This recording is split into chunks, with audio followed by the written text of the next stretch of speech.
Good morning, all.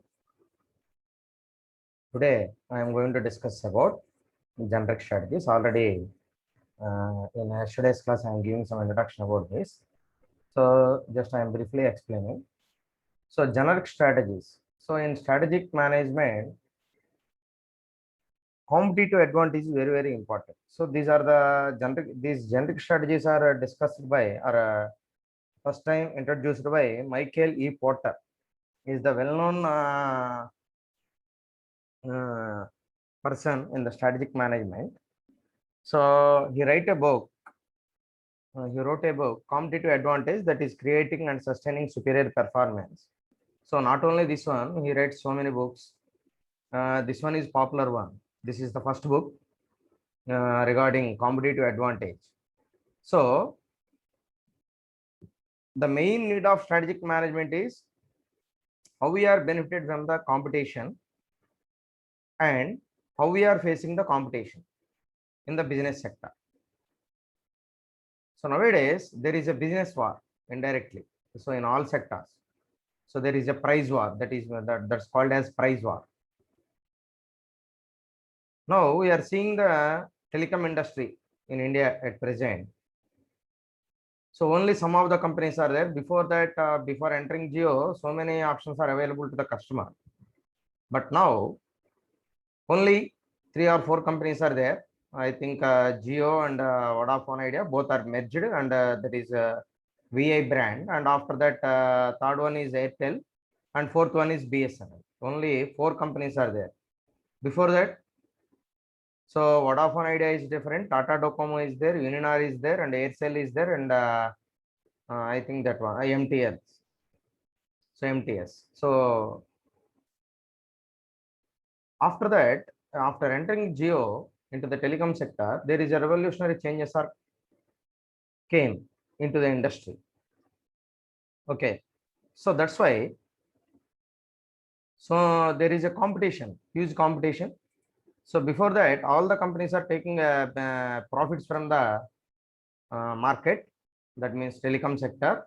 After entering into the Jio, they are offering very low tariffs to the customers. Then ultimately, all the customers are ultimately shifted to the Jio, and also they are giving fast internet service. Directly, they are offering 4G service. Then the net speed is very good comparison with other brands. Then automatically the customers are moved into Jio network. So then there is a huge competition. So some little that means small companies, the small revenue companies are closed, and some of the companies are merged like this way. Today also, except Airtel and Jio, remaining 2 companies are also in losses. So Vodafone Idea, the merged brand, that is also in losses. So continuous losses. And BSNL is always losses because that is government sponsored institution, public sector company. So and network is also very low. That's why it is in losses. So only 2 companies are only profit zone, only Airtel and Jio comparatively. So this is the present situation in the telecom sector.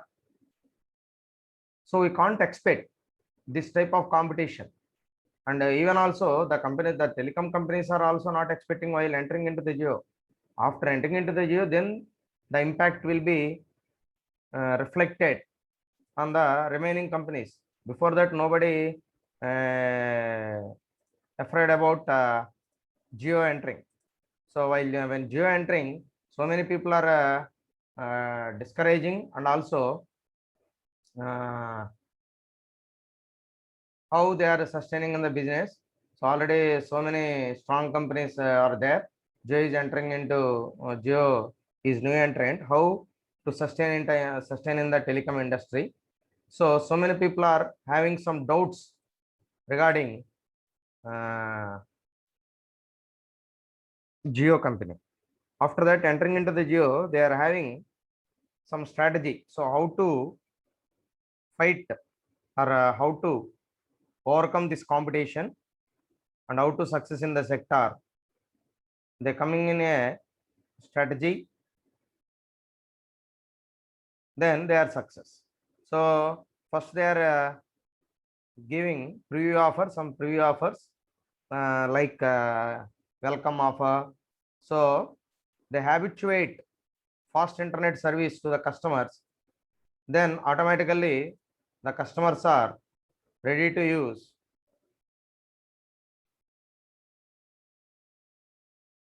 habituate to use this network. Then ultimately then slow after that slowly they are increasing the tariffs, then they are taking the profits from the customers.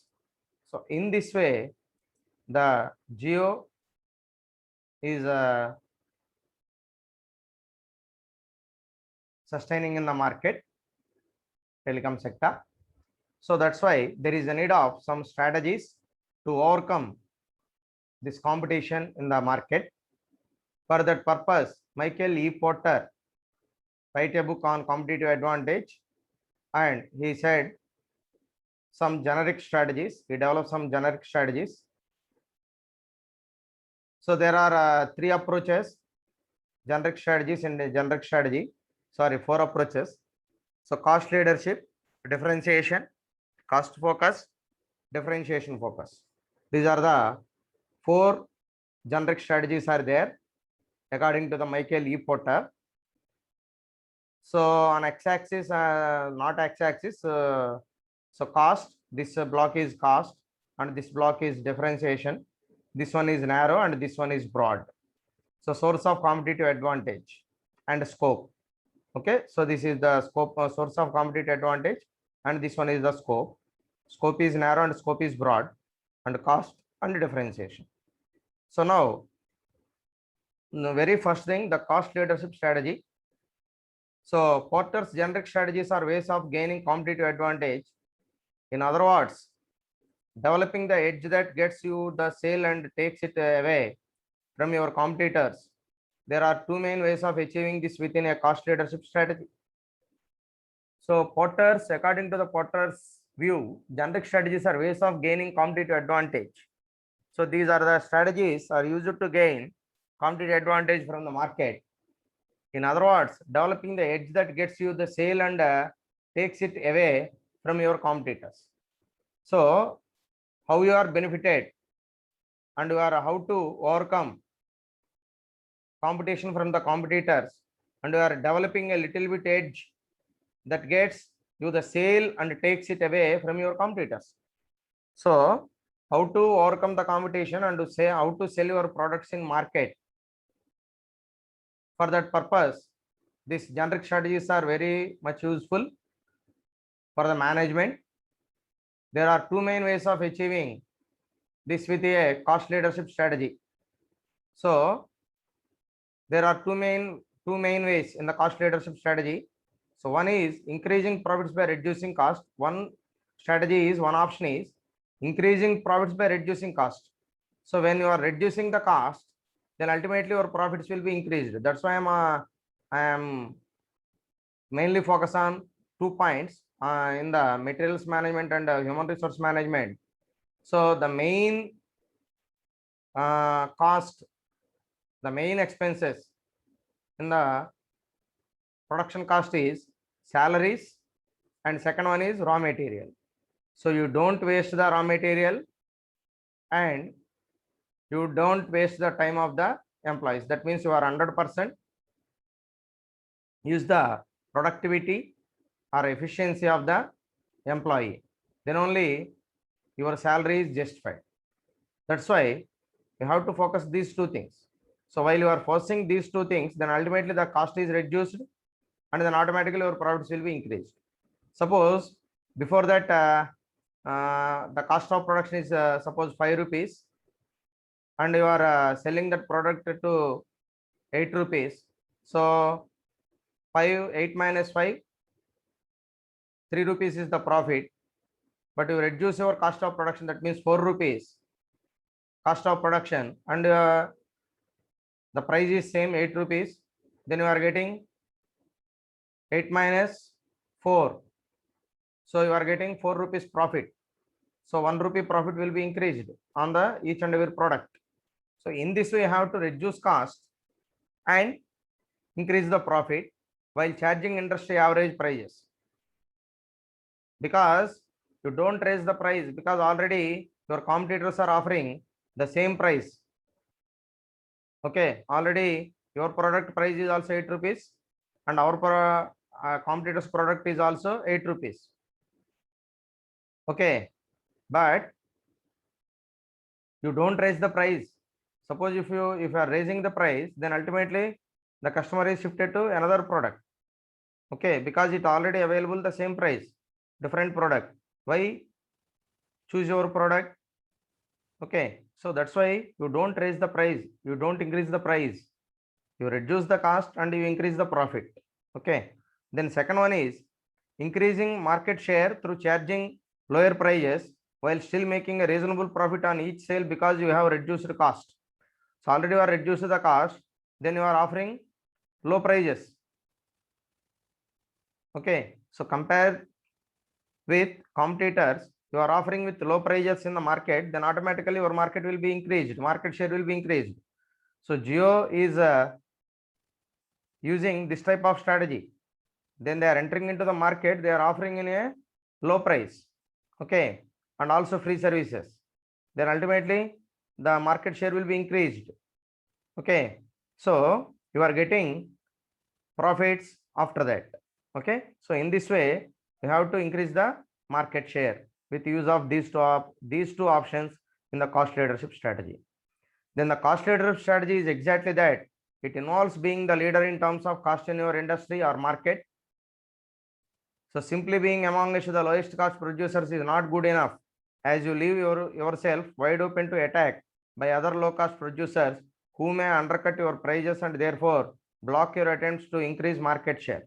So then you are using this type of strategy, you decrease the low price. So suppose you are offering low price, then the competitors also offers low price compared to you. Suppose you are offering in 8 rupees, so the competitors in the market they are offering with only for 6 rupees, then ultimately your market share will be reduced.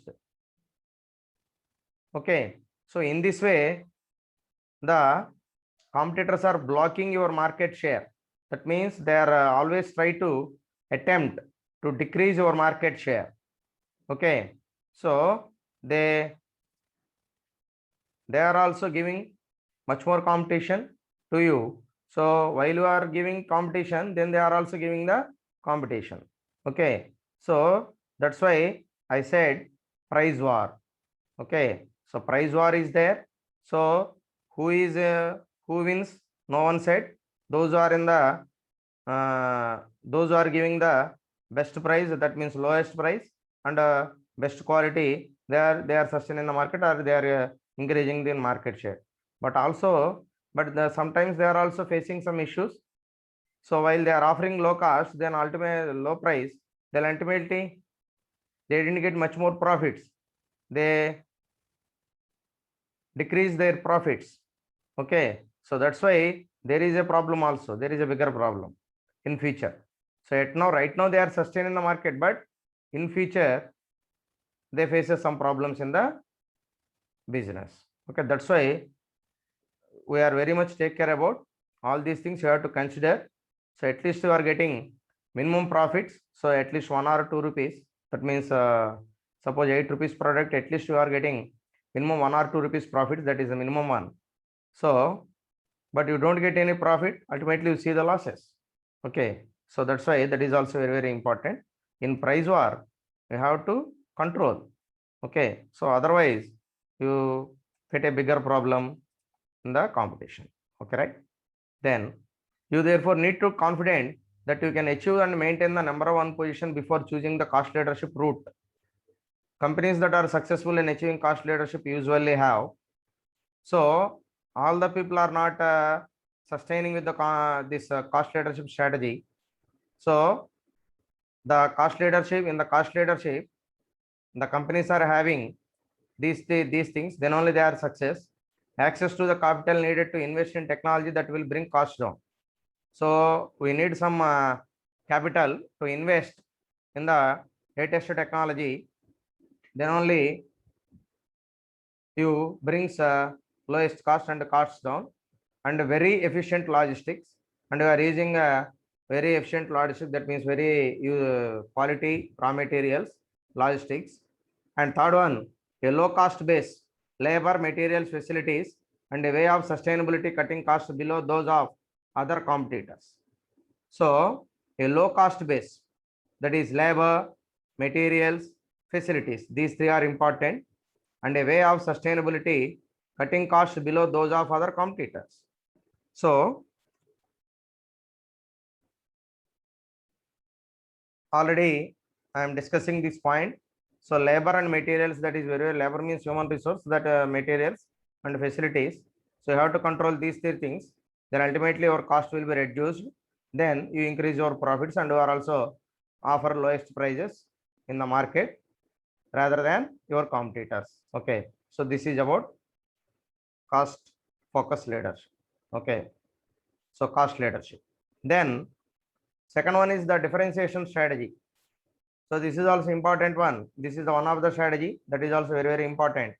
So differentiation involves making your products or services different from and more attractive than those of your competitors. So you are offering same product and same services. Suppose if you are taking an example of washing machine. So in the washing machine industry, so many companies are there. LG, Whirlpool, IFB, so and Samsung, Haier. So many this type of companies are there. I am not mentioning all. All the washing machines are giving the same utility, that is washing clothes, right? So all of you know this. But how we are differentiate from one product to another product? That means someone is top load and some is bottom load. So both are some types of their top load and front load. Sorry. So and the drum. Inner thing is main thing is drum. So there are different type of technologies are developed by different companies in the drum. So in the drum technology, the washing quality is different. So in front load, washing quality is some type. So and in front load, washing quality is different. And the drum technology is also different from one company to another company. So in this way, the washing machine companies are differentiate their products from one product to another product. Then only the customer wants to buy your product. So you show some differences, okay, in your product rather than compared to your competitor's product. Suppose the IFB and someone Bosch. So Bosch is also very famous in the washing machines. So IFB and Bosch. So comparatively, IFB is low price and but Bosch is high price. So the people who wants to low noise, that means there is no vibration in Bosch machine. What is the specialties? There is no vibration while rinsing, and there is no sound, very low sound. So the people who wants to low sound and no vibration, then they are go for Bosch. After that, in IFB machine, there is some vibrations and there is some noise, some little bit sound. So the people don't put much more money, then they go for IFB. So in this way, you have to differentiate.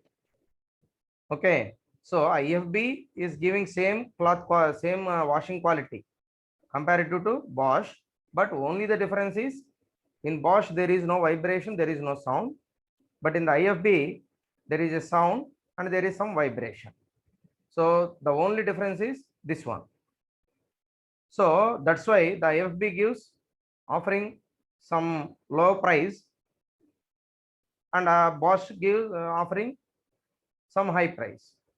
So then in this way, the customer is differentiated from one product to another product. So from differentiation strategy, you are benefited. Okay. So what is there in competitor's product and what we are giving in our product comparative to the competitor's product. Then you convince the customer in this product there is a they don't provide this feature, sir. So I am giving we are providing this type of features compared to that product. So then this gives more benefit to you comparative to that product, some A product. We are giving better service and we are giving better features. In this way, you have to explain to the customers. Then only the customer is ready to buy your product. So this is only possible with differentiation. So you have to differentiate your product with competitor's product. Then only you are sustaining the market. Then only you are increasing your market share. So how you do this depends on the exact nature of your industry and of the products and services themselves, but will typically involve features, functionality, durability, support, and also brand image that your customers value. Okay. So this is completely depends on the exact nature of your industry, so and of the products and services themselves, but will typically involve features. Okay, you are giving best services and involves typical features and functionality and durability of your product and how much support you are giving to that product to the customer, and also brand image that your customers value. So what is the brand image of your product? That is also very, very important. You have to create a brand image in the market for your product. So you have to maintain all these things. Then only you are overcome competition in the market. Then you are getting competitive advantage from the market. Okay. So you are giving best services and best features and good functionality and durability, and you are giving support, some need of technical support or something, and something. So you have to provide all these things. Then only your product is differentiated from another product. Then you are getting advantage from the market.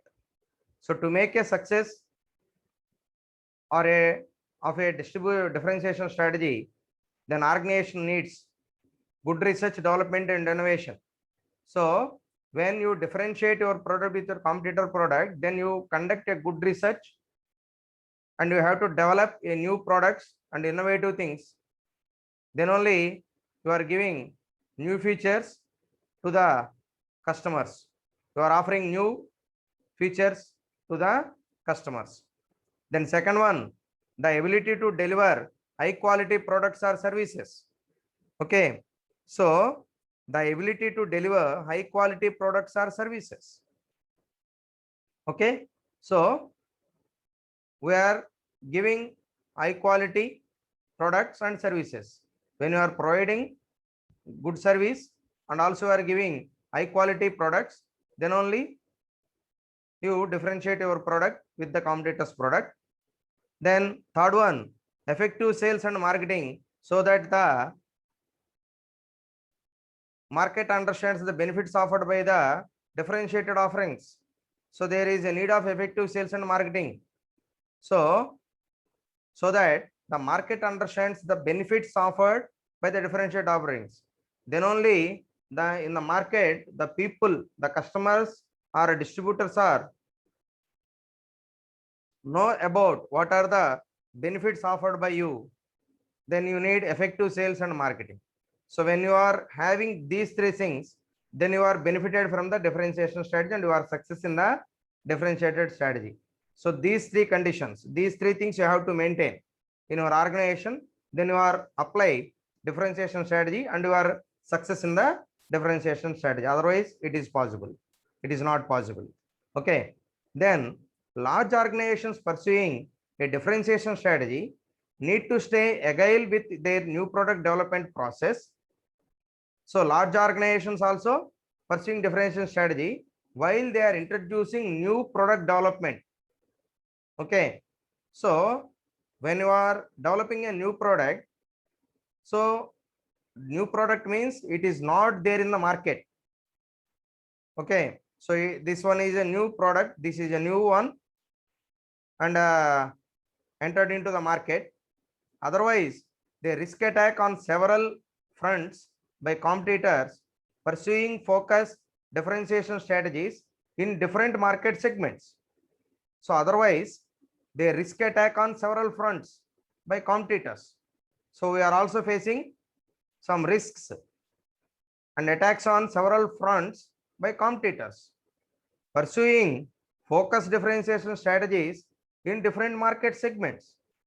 Okay, so then you are focusing on differentiation strategies and you are giving different services to the customers and different features to the customers, then different market segments. You are focusing on different market segments also while you are when you are using differentiation strategies.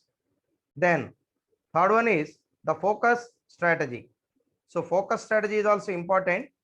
Third one, so companies that use focus strategies concentrate on particular niche markets, and by understanding the dynamics of that market and the unique needs of customers within it. Okay, so in focus strategy, while when companies are using focus strategy, concentrate on particular niche markets. So they are focusing on where the market is good for our product, then you have to find out this one. Okay, so that is very important one. So you have to identify where the market is for our products. Okay, so that is very important thing. So reasonable market. So and by understanding the dynamics of that market and the unique needs of customers within it, so identify the and understanding the dynamics of that market, that means changes in the market and what are the unique needs of customers within it. In that market, the customers are belonging to which category and what type of needs they have. Okay, and what they are expecting from our product. That is very important thing. So develop uniquely low cost or well specified products for the markets. Then you have to develop uniquely low cost. Okay, so and you are providing low cost or well specified products, and also you are giving well specified products. Then what are the specifications you have to provide and products for the market, specified products for the market, because they serve customers in their market uniquely well. Okay, so then only you serve customers. Okay, so in their market, then only they serve customers in their market uniquely well. They are giving best services and uniqueness in the market. They tend to build strong brand loyalty amongst their customers. They tend to build strong brand loyalty amongst their customers. This makes their particular market segment less attractive to competitors. Okay, so then only it makes particular market segment less attractive to competitors. Okay, so then the competitors are think while they are entering into the market, because already you are very strong in that market and you are giving unique facility, unique services to the customer, and you satisfies all the customer needs, then ultimately no one is entering into the market. Now the telecom industry, is there anybody is entering into the market in present situation? Nobody, because already existing companies are giving best services and best offers to the customers. Then how the new one is entering into the market? There is no chance. Okay, so as with broad market strategies, it is still essential to decide whether you will pursue cost leadership or differentiation once you have selected a focus strategy as your main approach. Okay, so you are giving best services and uniqueness in your product, then you are using focus strategy. Focus is not normally enough on its own. Okay, then, but whether you use cost focus on differentiation, okay, then you are using cost focus on differentiation focus. The key to market making a success of a generic focus strategy is to ensure that you are adding something extra as a result of serving only that market niche. So sort of in suitable market, when you are adding something extra in the market, then you are success in the generic focus strategy. It's simply not enough to focus on only one market segment. You are not focused on only one market segment because your organization is too small to serve a broader market, because already your market, your organization is only provide small market segments, services to the small markets. So you are not focusing on complete market. So if you do, you risk competing against better resourced broad market companies offering. So when you are offering broad marketing services, but you have that capability, then you are competing. Because the competition is heavy, you are expanding your market, then competition is also increased. Okay, while your market is low, competition is low. When your market is high, then ultimately you are facing heavy competition. The same thing. So the something extra that you add can contribute to reducing cost or to increasing differentiation. Okay, so the something extra that you add can contribute to reducing cost. So something extra, that means you have to add, can contribute to reducing cost. So you are contributing to the reducing cost, something extra, then you are adding something extra, then it will contribute to reducing cost. It is useful to reduce the cost. Simple thing. While you are producing in a large scale, then ultimately your cost will be reduced, and you are adding something, then ultimately the cost will be reduced. Okay, so that is the common thing. Or to increasing differentiation and also increasing differentiation. Okay, so choosing the right generic strategy. So tomorrow I will discuss about this one. Okay.